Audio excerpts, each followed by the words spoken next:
importante jornalista colombiano que mora na França, o título merecido de horror judicial, porque você lendo a sentença, realmente você não vê uma única prova, eles tinham uma única testemunha, e essa testemunha desmentiu tudo.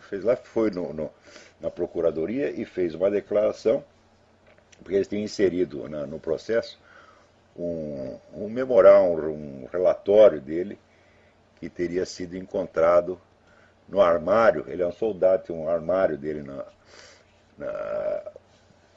no quartel, e diz que encontraram lá um relato dele, dizendo que tinha visto o coronel Plaça levar os prisioneiros para lá e sumir com os prisioneiros. E, quer dizer, não era nem um depoimento direto, um documento que foi encontrado. Passados 20 anos, o sujeito apareceu, o nome dele, inclusive, constava errado, tá certo, do processo. O sujeito apareceu dizendo: olha, essa letra não é minha, a assinatura não é minha, eu nunca vi esse coronel Plaza mais gordo, não tenho a menor ideia de quem ele é, o que ele fez, deixou de fazer. Essa era a única testemunha que tinha. Não obstante, ele foi condenado agora em segunda instância.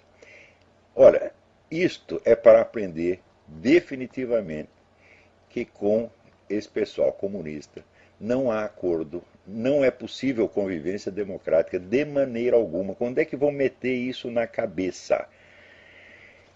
Então, é o seguinte, eu não sei quando vai haver um governo de direita na América Latina, talvez daqui 50 anos, 60 anos.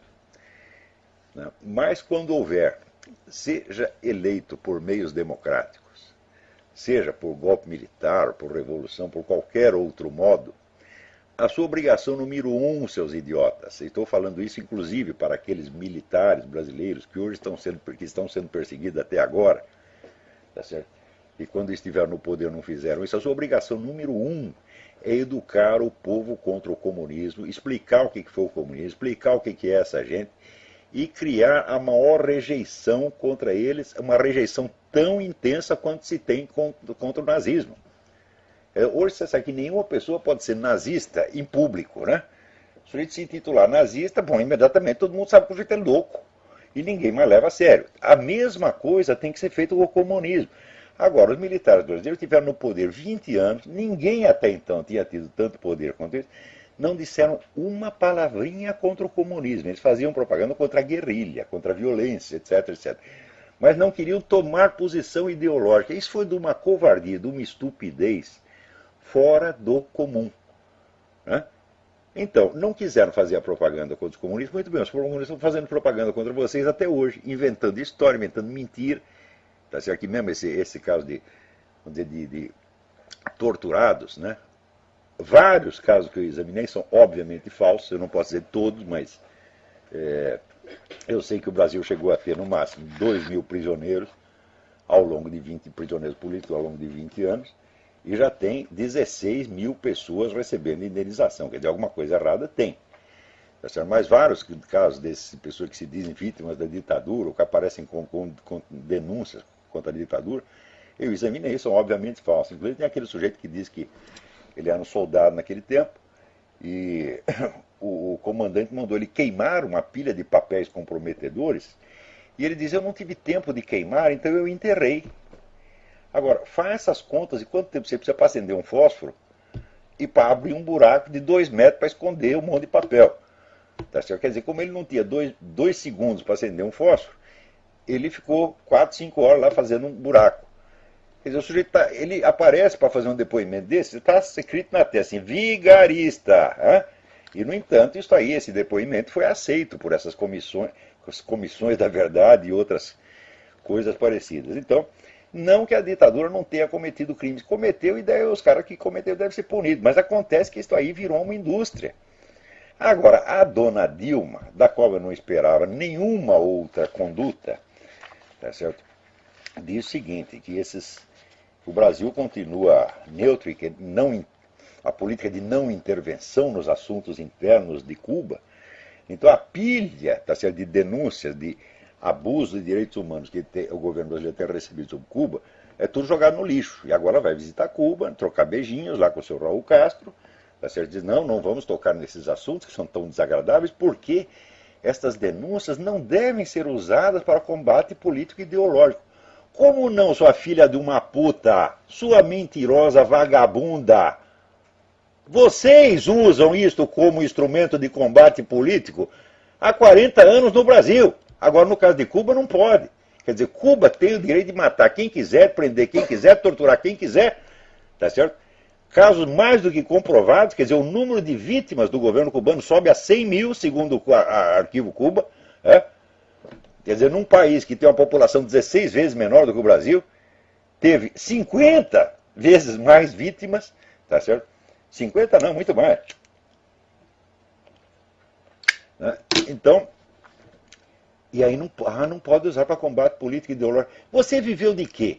A sua vida não é um combate político e ideológico baseado, inclusive, na sua suposta tortura, jamais comprovada, porque prova de tortura no Brasil é o seguinte, aparece dois comunistas, entendeu? Eu vi ele ser torturado, e o outro diz, eu vi ele ser torturado. Pronto, isso é mais que suficiente. Eu nunca vi uma porra de um exame de corpo de delito. Agora, exame de corpo de delito de vítimas de tortura em países comunistas são milhares. Inclusive o caso do pastor Richard Wurmbrand, que foi examinado por uma comissão da ONU em público, mostrando as cicatrizes, marcas de tortura sofridas durante 16 anos. Cadê o seu exame de corpo de delito, dona Dilma?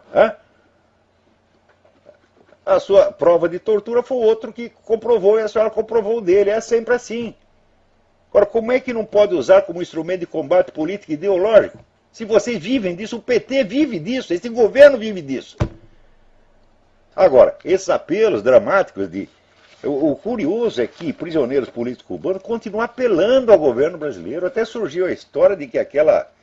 Como é que chama aquela mulher? Aquela blogueira? Ioane Sanches.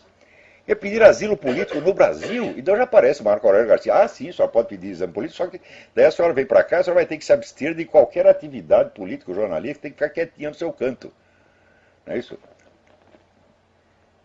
Agora, quando o Brasil recebe um desses militantes comunistas ou terroristas, assassinos, como esse italiano Cesare Battisti, ele não precisa ter atividade política nenhuma. Por quê? Porque o PT organiza atividade de propaganda em torno dele. Então vamos ver se a Ioane Sanches vai para o Brasil e o pessoal conservador começa a organizar, né, festinhas e entrevistas, etc, etc. Então a própria pessoa não precisa por si mesma fazer nenhuma propaganda que os outros fazem em torno dele. Agora, isso vale para o Cesare Battisti, vale para qualquer vagabundo das Farc que, por acaso, algum cara da Polícia Federal, por engano, prende um cara das Farc, o governo imediatamente liberta, e o cara fica vivendo no Brasil, tá certo? Com direito a asilo político, emprego, né? Tem emprego para a mulher, emprego para os filhos, tudo, e todo mundo fazendo propaganda comunista em torno do cara. Quer dizer, é coisa de uma sem-vergonhice que comprova mais uma vez, fala, gente, não tem diálogo com comunistas, quando é que vocês vão entender isto, porra? Você vê que no Brasil, os partidos, né, quando acabou o regime militar, todo mundo, não, agora nós vamos ter a democracia, tá certo? Os partidos vão se revezar no poder, e vai ser tudo normal. Eu digo, não vai acontecer isso. O que vai acontecer é que os comunistas vão ocupar todo o espaço como de fato ocuparam. Destruíram todos os seus inimigos políticos na base da chantagem, na base das falsas denúncias, na base da propina, tá certo? E não sobrou ninguém, só sobrou eles. Então, o que sobrou de oposição no Brasil é esses tucanos que não falam absolutamente nada. Você não vê em campanha eleitoral, você vê alguém mencionar a parceria PT-FARC, você vê alguém mencionar o caso Celso Daniel, você vê alguém mencionar o caso do prefeito de Campinas? Não. Esse seu Zé Serra, eu lembro que na eleição de, não nessa última, outra, né, eu fiz chegar até a mão dele um relatório deste tamanho, tá certo, sobre o negócio das Farc, através de um assessor dele, assessor e amigo dele, digo até o nome, Denis Rosenfield. Então, chegou na mão dele. E até o último dia dos debates ficam esperando o cara mencionar aquilo. Chegou na última pergunta que ele tinha que fazer para o Lula, ele fez uma pergunta sobre tarifa de ônibus. O que pensar de um sujeito desse? Então, o que eu penso está aqui. Zé Serra, você é um bosta. Você é um covardão como jamais existiu no planeta. Você não merece ser presidente nem de escola de samba, rapaz. Se você se candidatar, agora eu quero ser presidente da Mangueira, eu vou lá e conto para eles o que você fez, para que eles não te elejam. E assim é o PSDB praticamente inteiro, com 2 ou 3 exceções. É isso. Tem 2 ou 3 pessoas lá que são pessoas de valor. O resto é tudo covarde, aproveitador, boiola, porra. Então, quando vocês chegam no poder, vocês não querem briga com comunistas, vocês querem abstenção ideológica. Fala, mas olha, escuta, você pensa assim, uma briga em que um sujeito quer bater e o outro não quer fazer nada. Quem vai apanhar?